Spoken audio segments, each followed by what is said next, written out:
Assalamualaikum warahmatullahi wabarakatuh. Shalom, Om Swastiastu, Namo Buddhaya, Salam Kebajikan. Salam sejahtera bagi kita semua. Pada kesempatan kali ini, kami dari kelompok 2 akan menjelaskan mengenai Peraturan Presiden Nomor 86 Tahun 2018 tentang Reforma Agraria. Saya Muhammad Arsetian. Saya Davinani Sri Mumtaz. Saya Jiha Pradila Sarani. Baik, selanjutnya kami akan menjelaskan mengenai Perpres Nomor 86 Tahun 2018 tentang Reforma Agraria. Reforma Agraria merupakan implementasi dari pasal 33 ayat 3 Undang-Undang Dasar 1945 yang kemudian dijabarkan dalam Undang-Undang Pokok Agraria. Pasca reformasi, Majelis Permusyawaratan Rakyat mengeluarkan Ketetapan Majelis Permusyawaratan Rakyat Republik Indonesia Nomor 9/MPR/2001 tentang pembaruan agraria dan pengelolaan sumber daya alam. Ketetapan MPR ini menjadi mandat bagi pemerintah untuk melaksanakan reforma agraria. Baik, saya lanjutkan. Reforma agraria adalah proses restrukturisasi atau penata ulang susunan kepemilikan, penguasaan, dan penggunaan sumber-sumber agraria, khususnya tanah. Pasal 2 TAP MPR RI Nomor 9 MPR 2021 menyebutkan bahwa pembaharuan agraria mencangkup suatu proses yang berkesinambungan berkenaan dengan penataan kembali penguasaan, pemilikan, penggunaan, dan pemanfaatan sumber daya agraria, dilaksanakan dalam rangka tercapainya kepastian dan perlindungan hukum serta keadilan dan kemakmuran bagi seluruh rakyat Indonesia. Tujuan reforma agraria dalam TAP MPR RI Nomor 9 MPR 2001 antara lain untuk mengurangi kemiskinan, memperbaiki akses masyarakat kepada sumber-sumber ekonomi, terutama tanah, penggunaan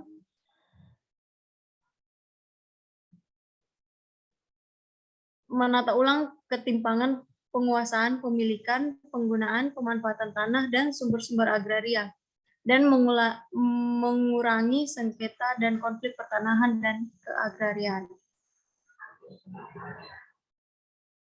Secara faktual, ketimpangan struktur penguasaan, pemilikan, penggunaan, dan pemanfaatan sumber daya agraria salah satunya disebabkan oleh lahirnya kebijakan pengelolaan sumber daya agrariaan yang tidak mengindahkan prinsip keadilan dan kesejahteraan rakyat, sehingga memicu timbulnya sengketa dan konflik agraria. Data KPA mencatat pada 2017 sedikitnya telah terjadi 659 kejadian konflik keagrariaan di berbagai wilayah dan provinsi di tanah air dengan luasan 520.491,89 hektar dan melibatkan 652.738 kepala keluarga. Dibanding tahun 2016, angka konflik tahun 2017 menunjukkan kenaikan hingga 50%. Dengan demikian, penataan kembali struktur penguasaan, pemilikan, penggunaan, dan pemanfaatan sumber daya agraria, serta penyelesaian sengketa dan konflik agraria melalui reforma agraria menjadi hal yang penting dan harus segera dilakukan oleh pemerintah.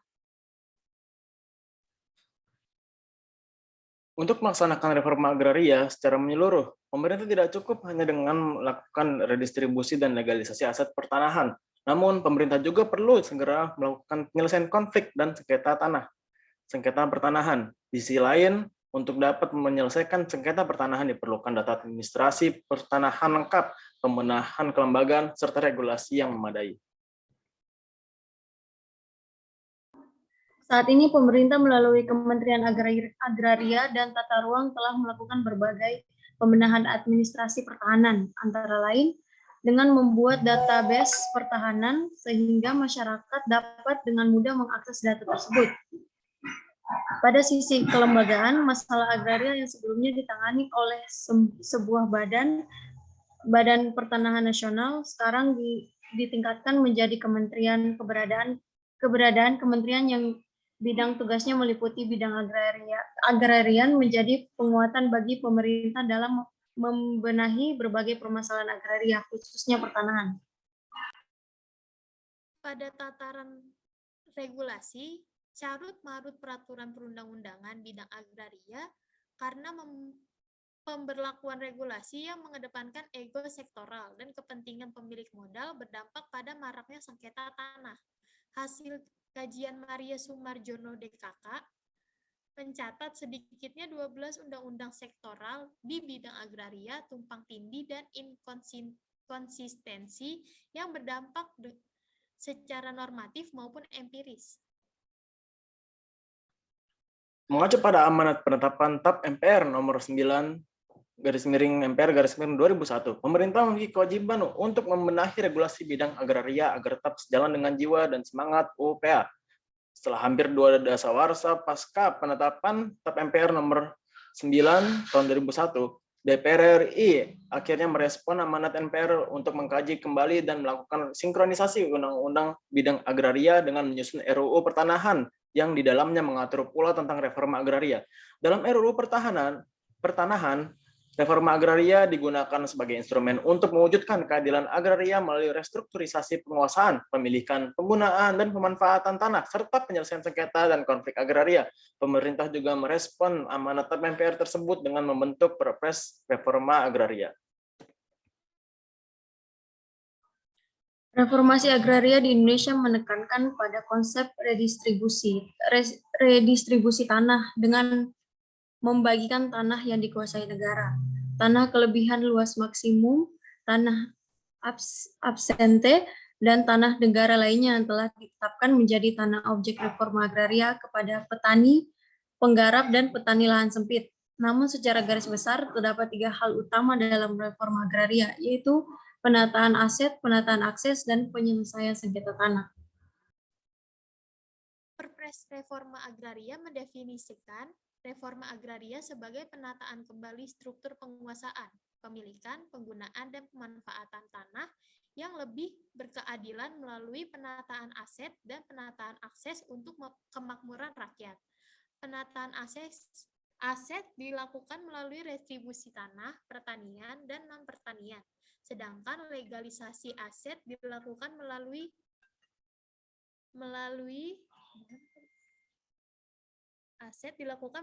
sertifikasi tanah. Terkait sertifikasi tanah, sejak ditetapkannya reforma agraria dalam RPJMN, pemerintah gencar melaksanakan sertifikasi tanah di seluruh wilayah Indonesia dengan target seluruh bidang tanah di Indonesia memiliki sertifikat. Reforma agraria melalui penataan akses dilakukan melalui pemberdayaan masyarakat berupa pemberian akses permodalan atau bantuan lain guna meningkatkan kesejahteraan yang berbasis pada pemanfaatan tanah. Berbeda dengan penataan aset yang sudah dilaksanakan oleh pemerintah melalui sertifikasi tanah, penyelesaian sengketa dan konflik agraria sebagai akar permasalahan dan dari problematika agraria nasional kurang mendapat ruang pengaturan dalam Perpres Reforma Agraria. Dari pengaturan Perpres, terlihat penyelesaian konflik tidak menjadi prioritas utama dalam reforma agraria. Perpres Reforma Agraria mengatur secara khusus penyelesaian pertanahan dalam bab 4 tentang penanganan sengketa dan konflik agraria dengan membentuk gugus tugas reforma agraria secara berjenjang. Namun ketentuan ini hanya mengatur pihak-pihak yang dilibatkan dalam penyelesaian sengketa atau konflik dan selanjutnya mendelegasikan pengaturan lebih lanjut kepada Menteri Agraria. Artinya regulasi penanganan sengketa dan konflik agraria masih terus menunggu dibentuknya peraturan menteri.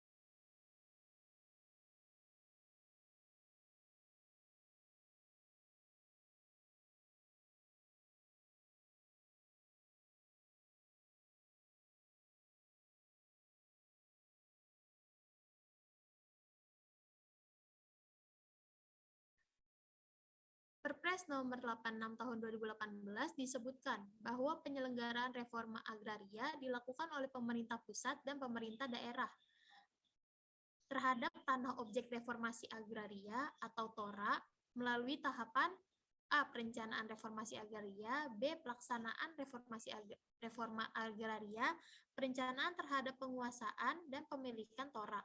B. Perencanaan terhadap penataan akses dan penggunaan dan manfaat serta produksi atas tora. C. Perencanaan kepastian hukum dan legalisasi atas tora. D. Perencanaan penanganan sengketa dan konflik agraria. Dan E. Perencanaan kegiatan lain yang mendukung reforma agraria.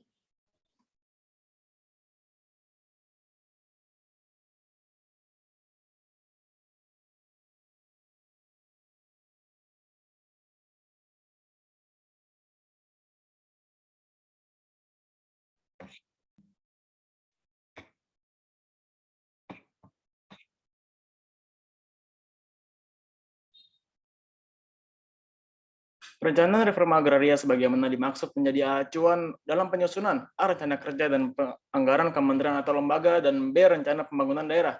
Punya pasal 4 ayat 2A B Perpres ini. Sementara pelaksanaan reforma agraria menurut Perpres ini dilaksanakan melalui tahapan A. Penataan aset dan B. Penataan akses.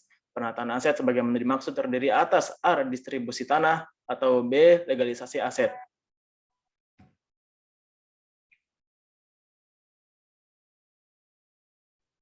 Menurut Perpres ini, objek redistribusi tanah meliputi yang pertama, tanah HGU dan HGB yang telah habis masa berlakunya serta tidak dimohon perpanjangan dan atau tidak memohon pembaharuan haknya dalam jangka waktu 1 tahun setelah haknya berakhir.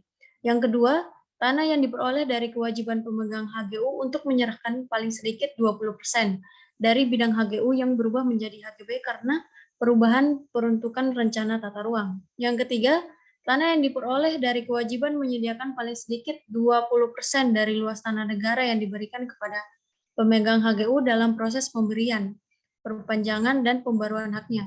Yang keempat, tanah yang berasal dari pelepasan kawasan hutan negara dan atau hasil perubahan batas kawasan hutan yang ditetapkan oleh Menteri Lingkungan Hidup dan Kehutanan sebagai sumber tora meliputi yang pertama, tanah dalam kawasan hutan yang telah dilepaskan sesuai peraturan perundang-undangan menjadi tora.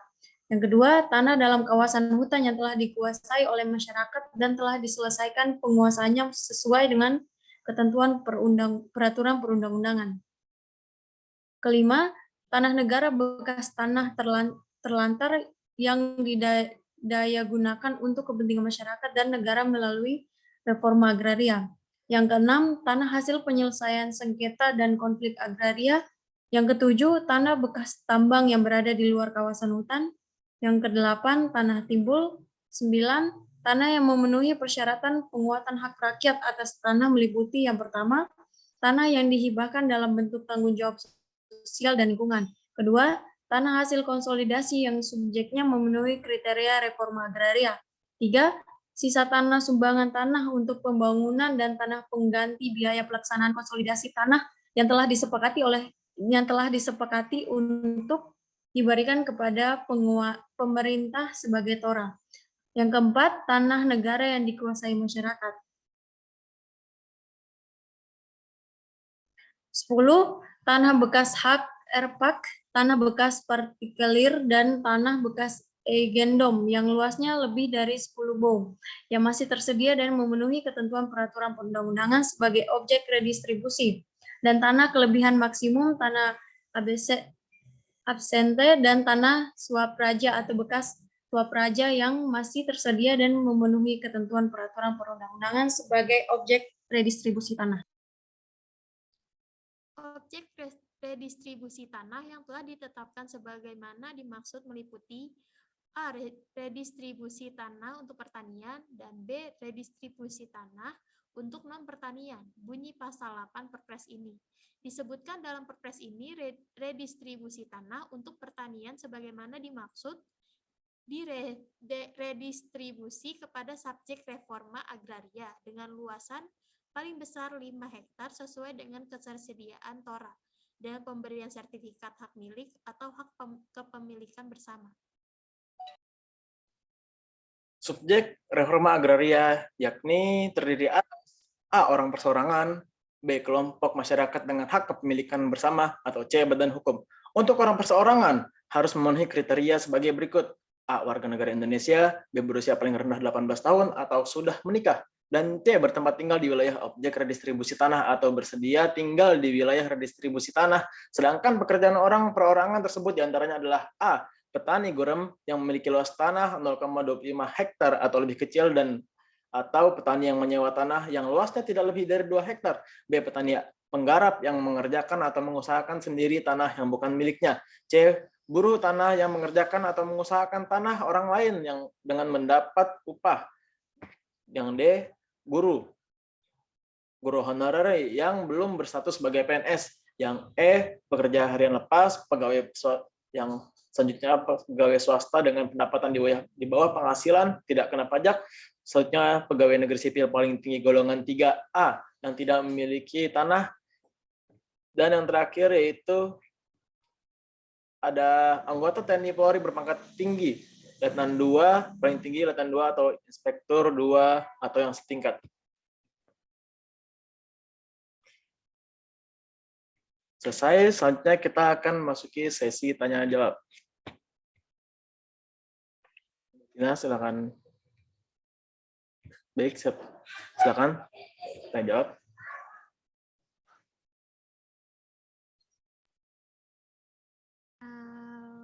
Saya mau bertanya, bagaimana hubungan Perpres nomor 86 tahun 2018 tentang reforma agraria dengan ketentuan land reform?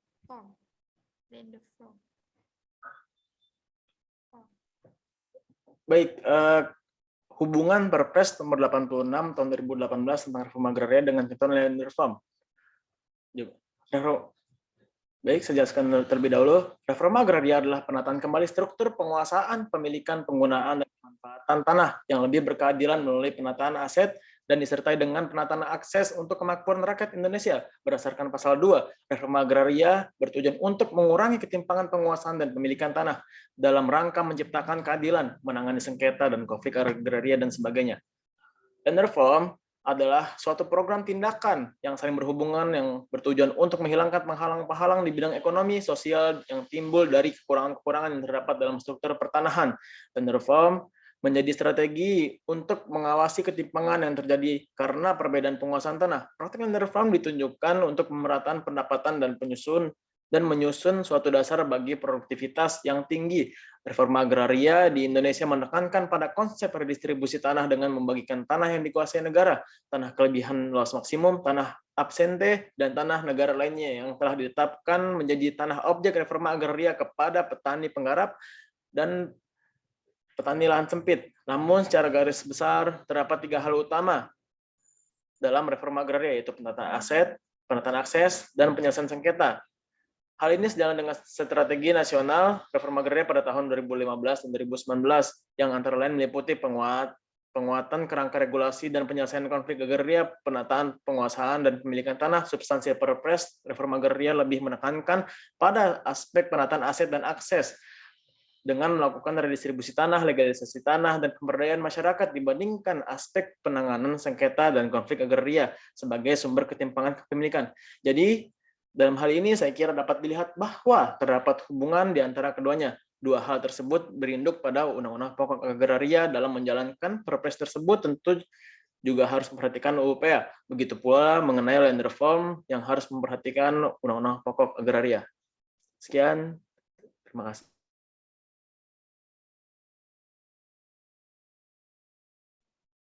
Saya ingin bertanya, apa yang dimaksud pengadaan tanah dalam PP 19 tahun 2021 tentang penyelenggaraan pengadaan tanah bagi pembangunan untuk kepentingan umum?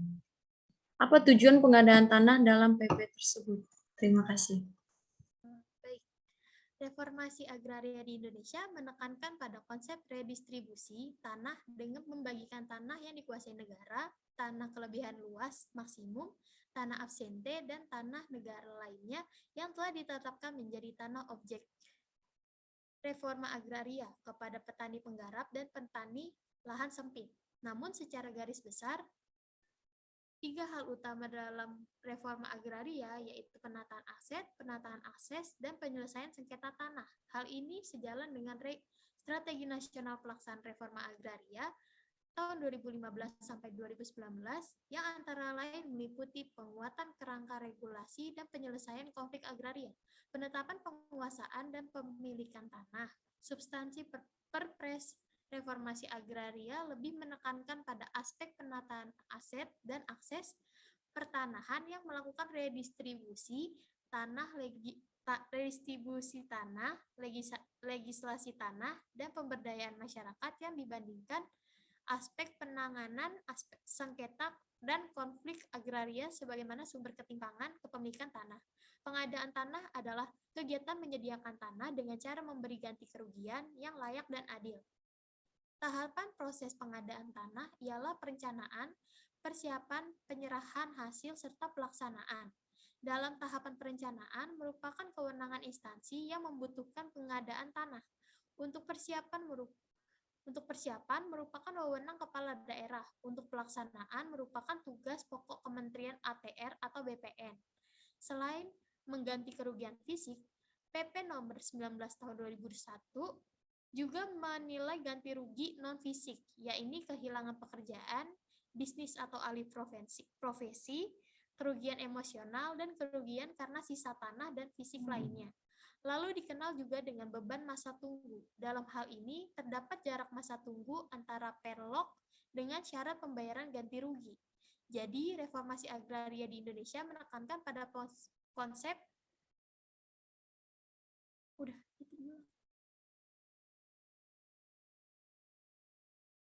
Baik, selanjutnya saya ingin bertanya, bagaimana pengaturan tanah negara dalam Peraturan Presiden Nomor 86 Tahun 2018 tentang Reforma Agraria? Itu dalam hal tanah objek reforma agraria dan apa itu tujuan dari reforma agraria? Baik, saya akan menjawab pertanyaan dari Muhammad Aris Septian.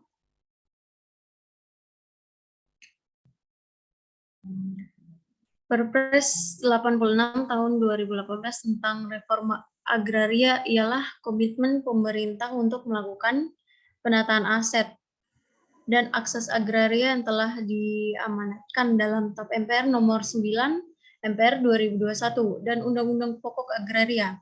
Substansi Perpres reforma agraria lebih menekankan pada aspek penataan aset dan akses pertanahan dengan melakukan redistribusi tanah, legalisasi tanah, dan pemberdayaan masyarakat dibandingkan aspek penanganan sengketa dan konflik agraria.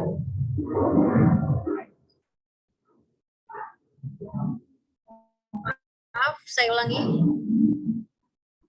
Substansi Perpres reforma agraria lebih menekankan pada aspek penataan aset dan akses pertanahan dengan melakukan redistribusi tanah, legalisasi tanah, dan pemberdayaan masyarakat dibandingkan aspek penanganan sengketa dan konflik agraria sebagai sumber ketimpangan kepemilikan tanah. Berdasarkan pasal 1 butir 4 menyatakan bahwa tanah objek reforma agraria yang selanjutnya disingkat TORA adalah tanah yang dikuasai oleh negara dan atau tanah yang telah dimiliki oleh masyarakat untuk direstribusi atau dilegalisasi. Tanah objek reforma agraria juga dijelaskan lebih lanjut dalam pasal 7 yang sebelumnya dijelaskan dalam pasal 6 huruf A yang berkaitan dengan pasal 6 ayat 1. Di dalam Peraturan Presiden RI nomor 86 tahun 2018 juga disebutkan definisi tanah objek reforma agraria atau disebut TORA, yaitu tanah yang dikuasai oleh negara dan atau tanah yang telah dimiliki oleh masyarakat untuk direstribusi atau dilegalisasi, dan subjek reforma agraria yaitu penerima TORA yang memenuhi persyaratan dan ditetapkan untuk menerima TORA. Selanjutnya, dalam Perpres 86 tahun 2018 tentang reforma agraria, Pasal 1 butir 1 menyatakan bahwa reforma agraria adalah penataan kembali struktur penguasaan, pemilikan, penggunaan, dan pemanfaatan tanah yang lebih berkeadilan melalui penataan aset dan disertai dengan penataan akses untuk kemakmuran rakyat Indonesia. Reforma agraria yaitu serangkaian tindakan yang bertujuan untuk mengubah kepemilikan dan eksploitasi tanah.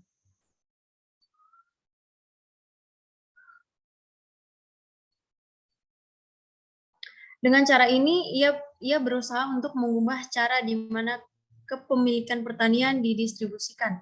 Dengan kata lain, reforma agraria adalah serangkaian tindakan yang dirancang untuk mengubah cara di mana kepemilikan tanah terkonsentrasi. Reforma agraria bertujuan untuk mengurangi ketimpangan penguasaan dan pemilikan tanah dalam rangka menciptakan keadilan, menangani sengketa dan konflik agraria. Terima kasih. Terima kasih atas jawabannya. Baik, sekian dari yang telah kami sampaikan. Mohon maaf bila ada kesalahan dan mohon maaf bila ada kekurangan. Wassalamualaikum warahmatullahi wabarakatuh. Waalaikumsalam.